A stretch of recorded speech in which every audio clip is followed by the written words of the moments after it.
You're listening to Dairy Voice by Dairy Business News, a podcast exclusively for the dairy industry.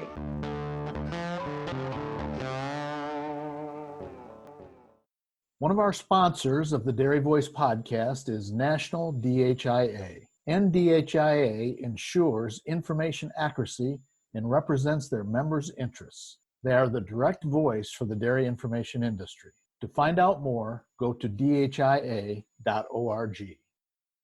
When your goal is to help animals reach their full potential, health matters.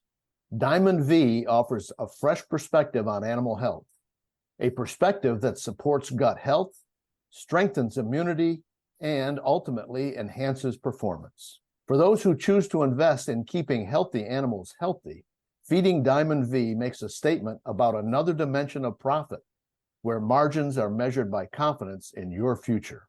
To get a fresh perspective, visit diamondv.com, because animal health deserves a healthier approach.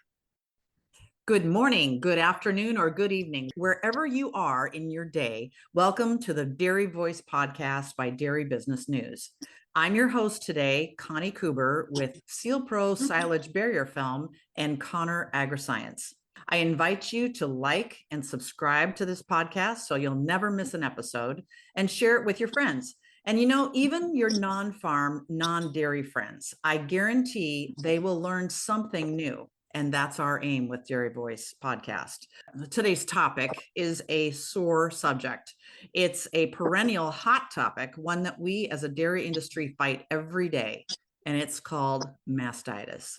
So my guests today are Mary Ellen Charter with Dairy One, and Larry Lightfoote and Benja Sanchez with Lightland Farms.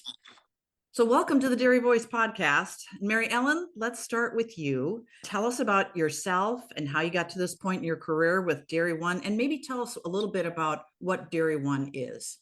Hi, Connie. Thanks for having us today. Start off a little bit with Dairy One and a little history on Dairy One. We are celebrating our 75th anniversary this year, and we began primarily as a milk testing organization for farms. Since then, we have evolved to help farms in many ways. So we can help farms with networking, cameras, computers, tags, software, soil sampling, forage sampling, animal health diagnostics, and we continue to provide the monthly milk sampling services for farms. So I grew up on a dairy farm in the Finger Lakes, and then I went to work at a vet clinic in the Finger Lakes for about 18 years, and then recently came to Dairy One. I'm currently helping farms at Dairy One with their milk quality issues. Where are the Finger Lakes, for those who don't know? In between central and western New York, in between specifically Cayuga and Seneca Lake are where the Lightfootes are located and where I worked. Now, Ben and Larry, they work with Lightland Farms. And Ben, let's start with you. Can you introduce yourself and tell us about yourself a little bit and what you do at Lightland? I work for Lightland Farms for 18 years right now. So I am a herd manager and also a parlor supervisor. Okay, very good. Go ahead, Larry. Tell us about yourself. I'm Larry Lightfoote. I'm involved with Lightland Farms. It's a partnership between two brothers and myself. We are a sixth generation dairy farm at this point in time, and we milk about 750 cows. We also farm about 1,400 acres. Let's just dive into this topic here.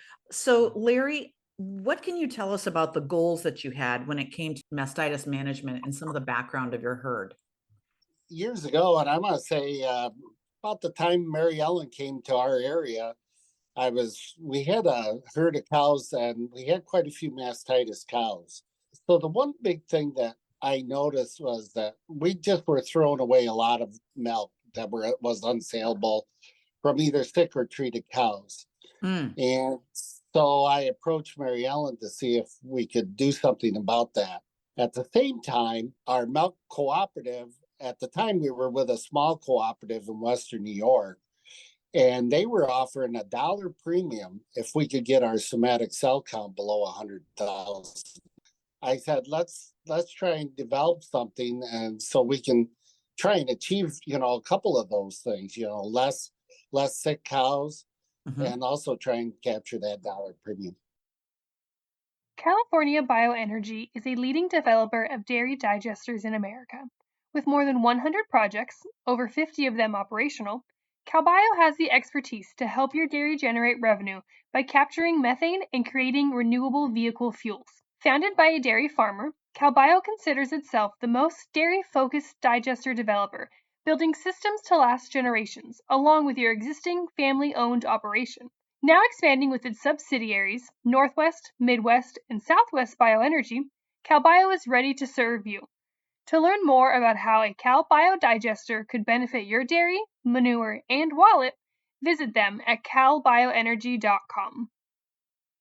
All right, so that's a big goal to have. What tools did you use to get ahead of the problem or to solve the problem? So this was really interesting. We actually developed the team, but it wasn't official. It was kind of like I've asked certain people to do certain things to help.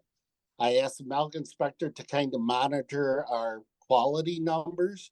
Okay. Mary Ellen developed the protocols to kind of help to start the program out. Our vet, with helping treating some of these cows, and then our equipment dealer with monitoring the equipment in the parlor. We're still throwing away milk. And this came about, sometimes you go to solve a problem and you actually solve two problems without realizing it. At the time, we were paying a lot of money for milk replacer. At the same time, we were throwing away a lot of unsaleable milk. So what we did, we purchased, and I think it was in 2014, a milk pasteurizer. Okay. And what we did with that is we took unsaleable milk and put it in there and fed calves with it, and then we didn't have to buy a milk replacer to do that. So that's essentially what we did. And Dairy One we had them come in and do some milk sampling to kind of identify the high somatic cell count cows. So Mary Ellen then took that information and approached our veterinarian at the time, Dr. Coco, to maybe do some cultures or culturing or something on that. Mm-hmm. And so all of a sudden, I have 4 different people working on things, but all of a sudden it all started coming together where they started working together on some of this stuff. And so essentially a team developed without officially developing a team. And it worked out great.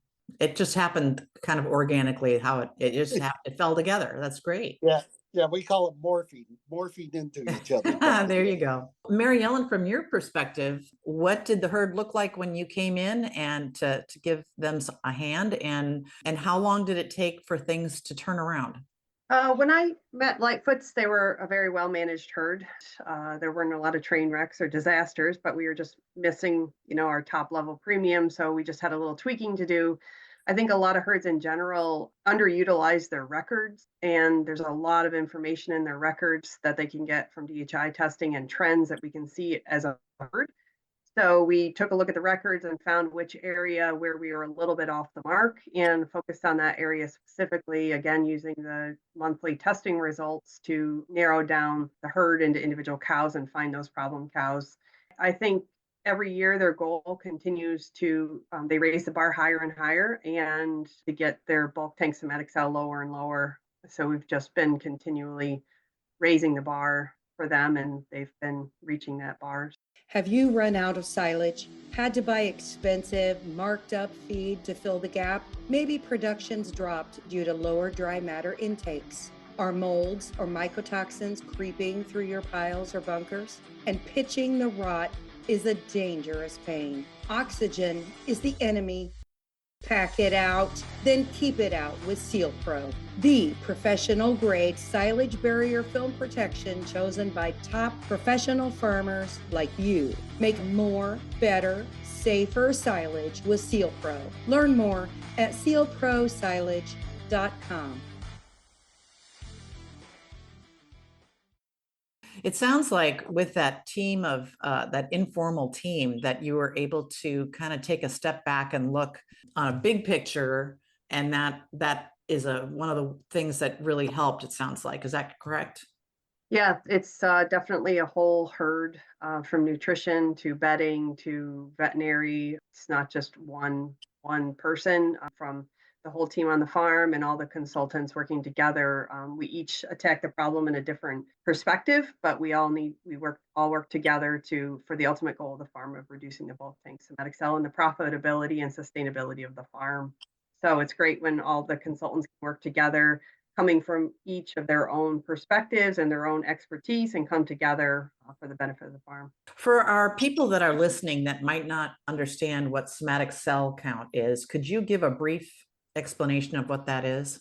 The body has kind of like an army of cells that when bacteria come into the udder through the teat end, the body sends out these cells to attack the bacteria and engulf them.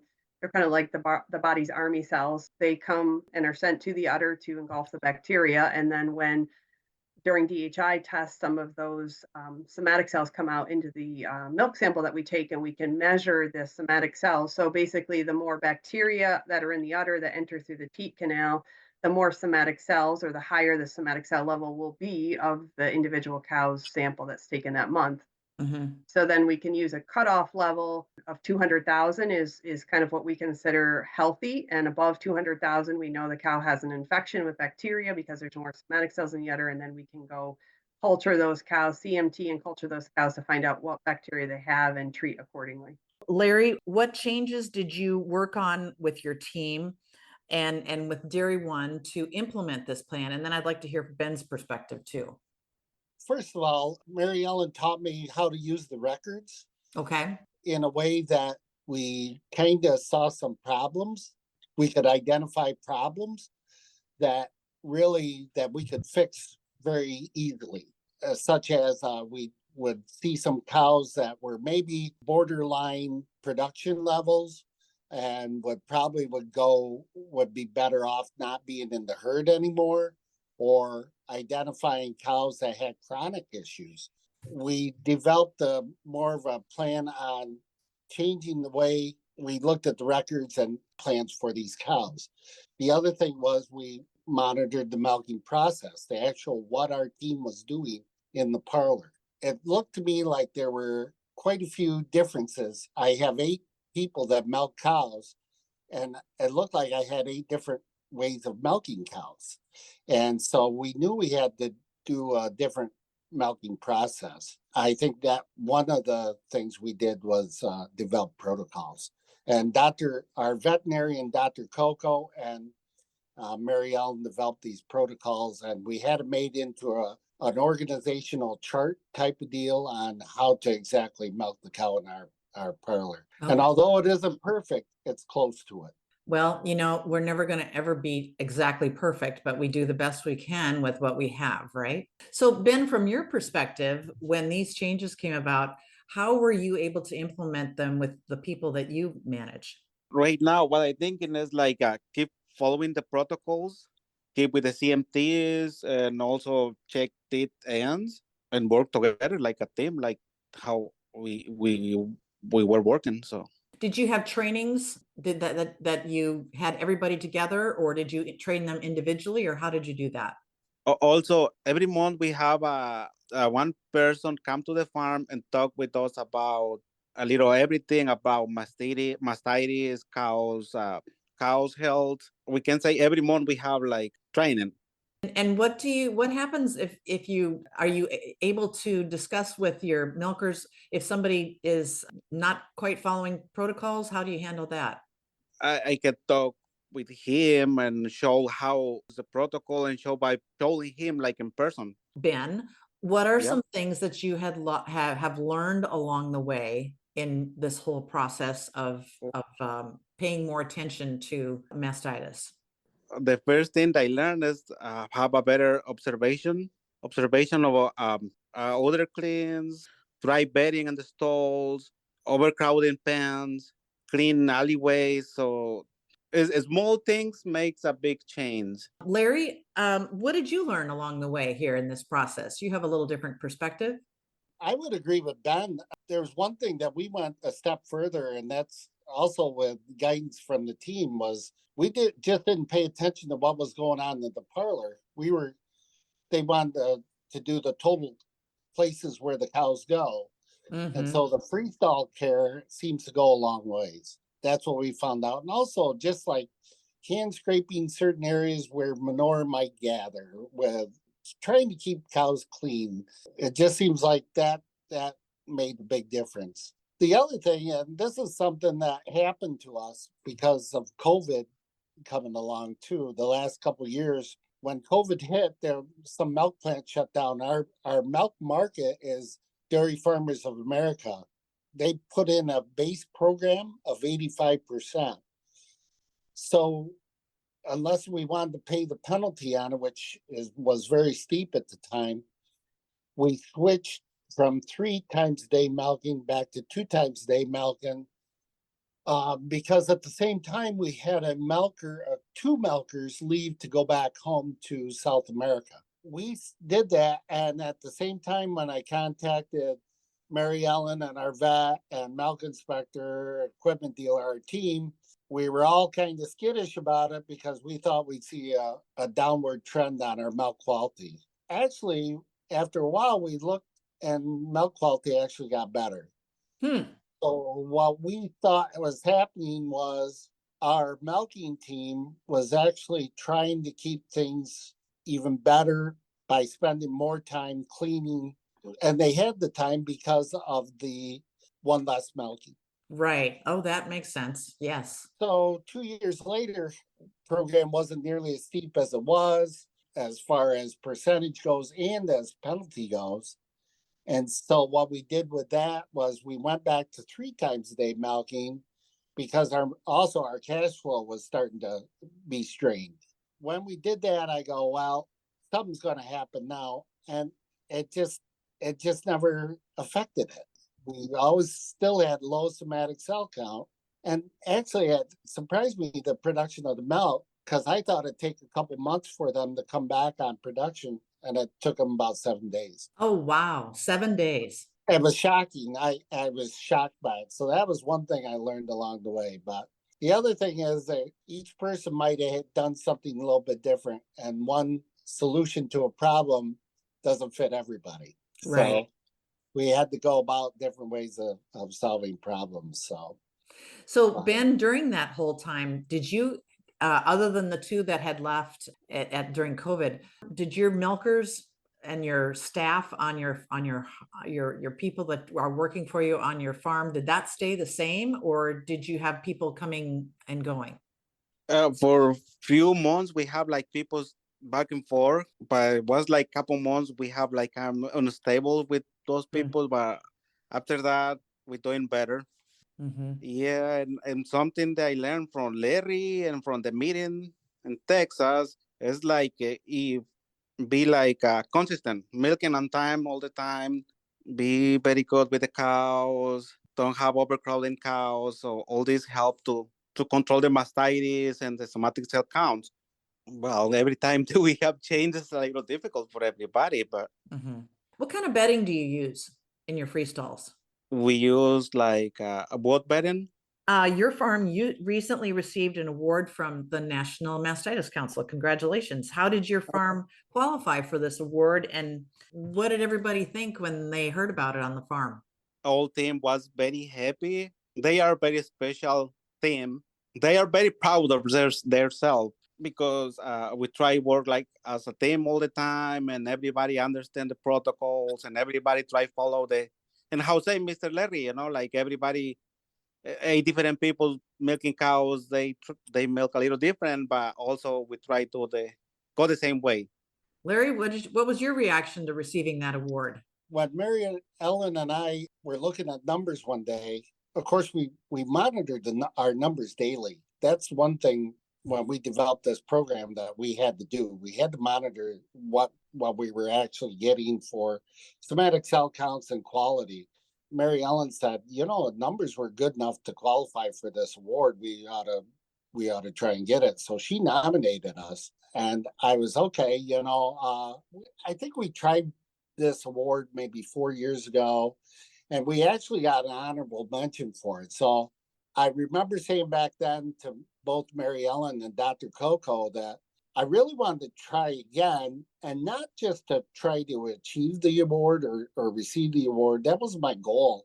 My goal was to let our workers know that the job they were doing really was nationally just observed, and so when Mary Ellen said that we were at the gold level award, I was very happy with that. And the first thing I wanted to do was tell the guys, but then Mary Ellen, we had a management meeting and she informed all of our farm workers and all of our advisors at that same time. We have an annual meeting every year with all of our advisors and farm workers just to kind of summarize the year and goal plan for next year.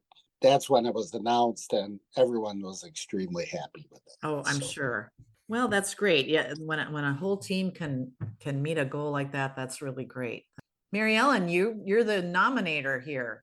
So what did you see in the farm that you felt, the numbers were good, but what else was going on the farm that you thought was recognizable?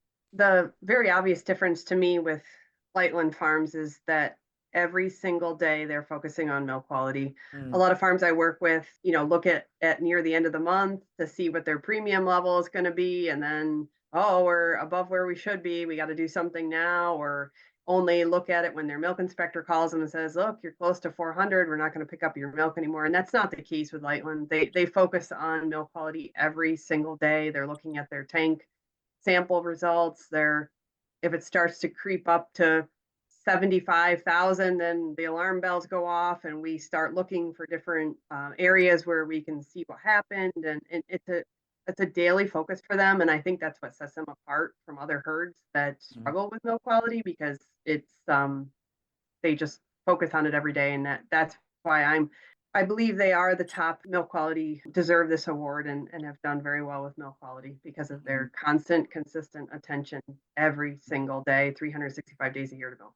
So I guess that would be your first tip, is to pay attention every day and stay with it. Any other tips that you have? Yeah, I think definitely using the records again.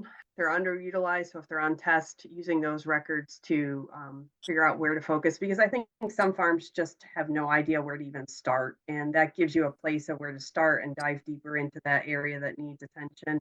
The other thing I think is that every case of mastitis is considered a financial loss. The quote I heard at NMC was $444 per case of mastitis for fresh cows. And I think farms are reluctant to spend money on mastitis prevention because they see that as a loss. But in reality, every case of mastitis you have is a loss, and money put into prevention should be seen as an investment. I think that's a different concept that people don't always grasp. And I think that really hit home. That was one thing they talked about over and over again at the lectures I went to at the Mastitis conference, that putting money into mastitis prevention is an investment. Larry? Yeah, so there's a lot of things that people can do. I mean, cleanliness seems to be one big thing. I mean, even that should be done every day regardless, and develop consistency programs, protocols, and then making sure compliance is being done. I think sometimes, and I've talked with area dairy farmers enough that I've heard them saying, yeah, but that program doesn't work, but then they don't follow up on it either. So I think that has to be done.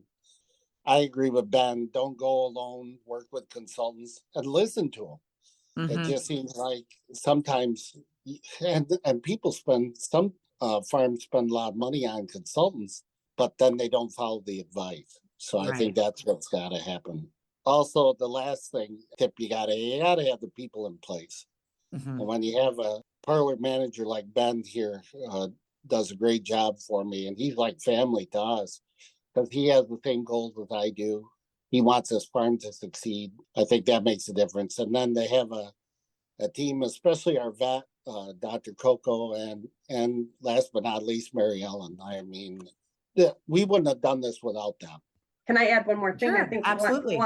One important thing that people tend to overlook in terms of milk quality and financial gain, they always focus on the premiums that are given from their co-op by achieving the next level, but there's also another financial gain in terms of milk production increases. The lower somatic cell you can get at the higher milk production, and it's kind of subjective and sometimes hard to put dollar values on that, but I think that's equally important to have healthy cows making the highest level of milk that they can at the lowest somatic cell. So that's another perk for getting the bulk tank somatic cell down. And I'd also like to add one more thing. Sorry. I think that Larry and Benja talk about consultants, and I am aware of the fact that a lot of consultants go into a lot of places, but it also, for farms, they have to be open-minded and be willing to listen to different ideas and to expect change. You have to be willing to do some different things on your farm. And there's a lot of farms that I've worked with that are just not willing to make those changes, and they don't see the progress. So I think Lightfoote's really have embraced change and are open-minded to listening to new ideas and willing to try it. They don't all work out, but they're willing to try it. And I think that's important for farms to know, to be open-minded and be willing to try some new ideas that they haven't before. One thing that I forgot to ask you, and I'm not sure who wants to answer this question, but do you, goes back to kind of a detail, particular thing, in addition to cleanliness and protocols and that kind of thing. What about your first calf heifer programs and your dry cow programs? Is there anything special that you do there to avoid mastitis problems? That's the one thing we're working on right now. And it's a goal that we've kind of set for this year to try and figure out what to do with it. We're actually in a facility has calving pens made for a 500 cow herd, and we're milking 750 cows. So it's very stressed out. The calving pen is very stressed out, and it kind of hurts a little bit on the first calf heifers freshening to where it might be messier and not as clean as we'd like to see it, just because of pressure from many calvings. That's one goal we're trying to work on this year. Not sure how we're going to do it. We're trying different things. We're using a lot more bedding than we thought we were going to, and we're also trying to clean that pen more frequently. So far, I think that is just kind of a short term, and I think in the long term we're going to have to develop more facilities for calving. Before they're freshening, any transition cows, are you doing anything special there, or have any tips? When we dry cows off, I think we overdo it a little bit, but we've only had one dry cow mastitis in the last 4 years. I don't think, maybe it isn't, but we used a blanket coverage dry cow treatment therapy, and then we use a teat sealant, and then we use an external teat sealant, and then we vaccinate with an E. coli vaccine. Then we try to keep the dry cow cleaned and well bedded as much as the milking cow group is. And also the far off group is never overcrowded. So I think that makes a difference for the dry cows, but it's where we have the most problems with the fresh cows. Sure. There's been at National Mastitis Council down in Texas, they talk about selective dry cow treatment therapy. For us, I don't really want to switch programs right in the middle of a success, but if it comes down to it, we'll develop a plan. We just won't go and do it willy-nilly. We'll develop a plan for it and do it that way. But for now, we're doing blanket dry cow treatment therapy. The other important thing I think that Lightland Farm is really good is working with their nutritionists and making sure that they have optimal vitamins, selenium, zinc, copper, the minerals that support immune function. I learned quite a bit about that at the National Mastitis Conference, and looking at the farm and the cow as a whole and making sure that we have optimal immunity levels at those times of stress where their intakes are down and the inflammation and susceptibility to getting mastitis is up. So I think, again, back to the team concept, having the vet and the nutritionist involved, really, you can't do it with just one part of it. We've talked about a lot of different things today about the topic of mastitis. Just one last thing for me. I mean, I appreciate everyone that works there and does things. And we've tried to explain to the workers, this isn't really, winning the award isn't really a destination. It's part of the journey. We've still got some things to do, and don't take your foot off the gas pedal so much, because of that. It's great to win the award, and we had actually a pizza party for our workers to kind of celebrate. but now we're on to the next project, and Right. just keep making great quality milk. The only thing I wanted to add was I think farms like Lightland Farms work the hardest to keep their somatic cell less than 100,000, and I see those farms working harder consistently at it than some farms that are at 400,000 or higher. So it's a lot of work, but it's worth the reward and benefits the cow and the farm. Well, and I'm going to guess if you've had this much success with keeping mastitis away, that the other parts of this farm run very, very well too. So I think it's important that people realize that there are a lot of things that dairy farmers keep track of and do very, very well in order to bring a quality product. So thank you everybody for talking to me today. I really appreciate it. And I appreciate the team that you've developed at Lightland Farms and the work that Mary Ellen has done with you. That's really super. I'm Connie Kuber with Sealpro Silage Barrier Film. I've been talking today with Mary Ellen Charter of Dairy One and with Larry Lightfoote and Ben Sanchez of Lightland Farms. Thank you very much again for listening to the Dairy Voice podcast by Dairy Business News. Please like and subscribe this podcast, and I will see you all very soon.